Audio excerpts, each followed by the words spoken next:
मेरे ही comment box में आकर मुझे यानी सुषमा गौतम को सीधे धमकी देने वाले और सोशल मीडिया पर बहुजन मिशन के नाम पर दुकान चलाने वाले जरा कान खोलकर सुन लें। जब मैं जमीनी राजनीति और मान्यवर कांशीराम साहब के सच्चे मिशन की बात करती हूं तो कुछ लोगों को इतनी भयंकर मिर्ची लगती है कि वो अपनी सारी मर्यादा भूलकर सीधे मुझ पर और मेरे चरित्र पर कीचड़ उछालने लगते हैं। और सबसे बड़ी दुख की बात तो यह है साथियों कि मुझे यह धमकी देने वाले और कोई नहीं बल्कि अपने ही समाज के वो लोग हैं जो खुद को भीम आर्मी और आजाद समाज पार्टी का सिपाही बताते हैं। आप इस वक्त स्क्रीन पर लगे स्क्रीनशॉट को साफ साफ देख सकते हैं। मैं हमेशा अपने समाज को जोड़ने का काम करती हूं, तोड़ने का नहीं। लेकिन ये लोग मेरे ही कमेंट बॉक्स में आकर ऐसी घटिया भाषा का इस्तेमाल करते हैं जिसने मुझे मजबूर कर दिया कि आज मैं इनके खिलाफ यह वीडियो बनाऊं और आप लोगों के सामने इनकी असलियत रखूं, क्योंकि इनके इस हरकत से इनकी नीयत कहीं ना कहीं डगमगाती हुई दिखाई दे रही है।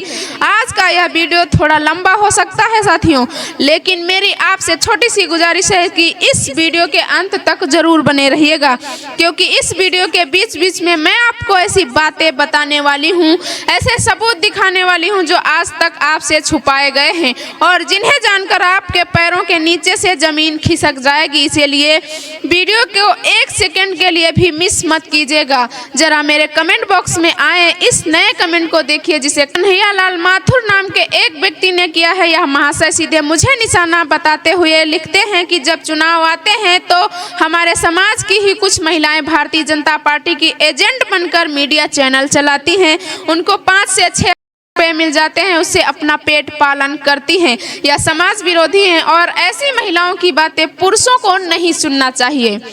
साथियों, ये सीधे मुझ पर हमला कर रहे हैं क्योंकि मैं सच बोलती हूँ। मैं आप सबसे पूछती हूँ, क्या मुझ जैसी एक बहुजन बेटी को अपने मिशन पर बात करने का अधिकार नहीं है? क्या आपका मिशन भी यही सिखाता है कि जो महिला सच बोले उसे दबा कर रखा जाए? जितने भी लोग इस वक्त मुझे सुन रहे हैं, अभी के अभी कमेंट बॉक्स में लिखकर मुझे बताइए कि क्या ऐसी सामंतवादी सोच रखने वाले लोग हमारे समाज का भला कर सकते हैं? कमेंट में अपनी राय तुरंत दर्ज कीजिएगा।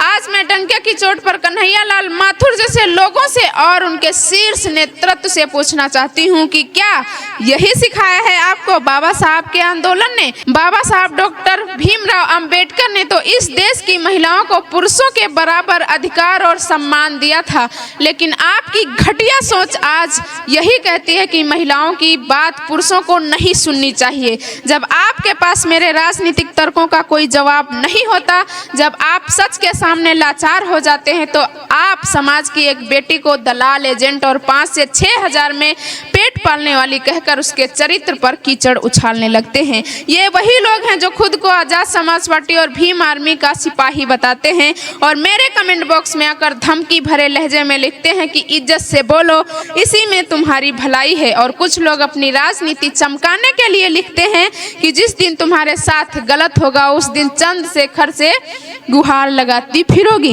वीडियो के अंत तक बिल्कुल बने रहिएगा साथियों, क्योंकि अब जो बात मैं आपको बताने जा रही हूं वो इस पूरे घटनाक्रम की सबसे बड़ी कड़वी सच्चाई है। आज मैं इस मंच से आजाद समाज पार्टी के राष्ट्रीय अध्यक्ष माननीय चंद्रशेखर आजाद जी से सीधा सवाल करना चाहती हूं।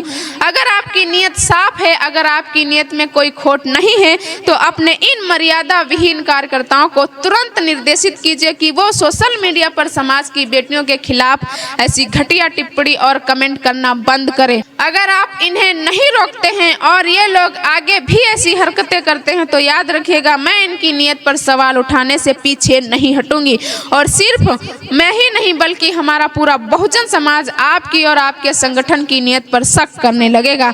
मैं अपने दर्शकों से, अपने भाइयों और बहनों से पूछना चाहती हूँ कि क्या आपकी या बहन सुषमा गौतम किसी की धमकी से डरने वाली है? क्या हमारा बहुजन समाज किसी की धमकी से डरने वाला समाज है? आपको क्या लगता है, क्या इन लोगों की यह भाषा सही है? हाँ या ना में मुझे अभी कमेंट में जरूर बताइएगा।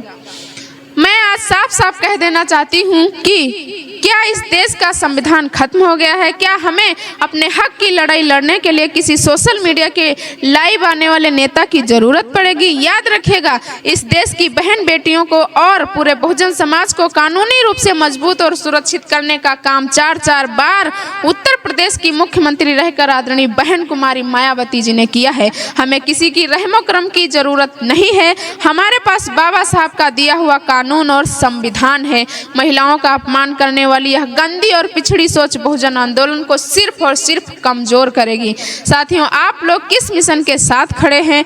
उस मिशन के साथ जो महिलाओं को पैर की जूती समझता है, या फिर उस स्वाभिमानी मिशन के साथ जो बाबा साहब और बहन जी ने हमें दिया है? आपका मिशन क्या है? कमेंट बॉक्स में जय भीम लिखकर अपनी ताकत का एहसास कराइए। इस पूरे मामले पर और कमेंट बॉक्स में आने वाली इन धमकियों पर, घटिया कमेंट्स पर आपकी क्या राय है, मुझे कमेंट बॉक्स में लिखकर जरूर बताइएगा। और इस वीडियो को हर एक स्वाभिमानी बहुजन साथी तक शेयर कीजिएगा, ताकि इन लोगों को अच्छी तरह पता चल सके कि हम बाबा साहब और मानवर कांशीराम साहब के वो सिपाही हैं जो किसी की ऐसी घटिया हरकतों और गीदड़ धमकियों से डरने वाले नहीं हैं। अगर आप लोगों का प्यार और साथ इसी तरह मेरे साथ रहा तो मैं बिना किसी डर के इसी तरह पूरी मजबूती से वीडियो बनाती रहूंगी और अपने गौरवशाली बहुजन इतिहास और मिशन का सच आप सबके सामने लाती रहूंगी। कान खोलकर सुन ले ये लोग, मैं किसी के डराने से डरने वाली नहीं हूँ। मैं हूँ सुषमा गौतम और आप देख रहे थे भीम मिशन यूपी।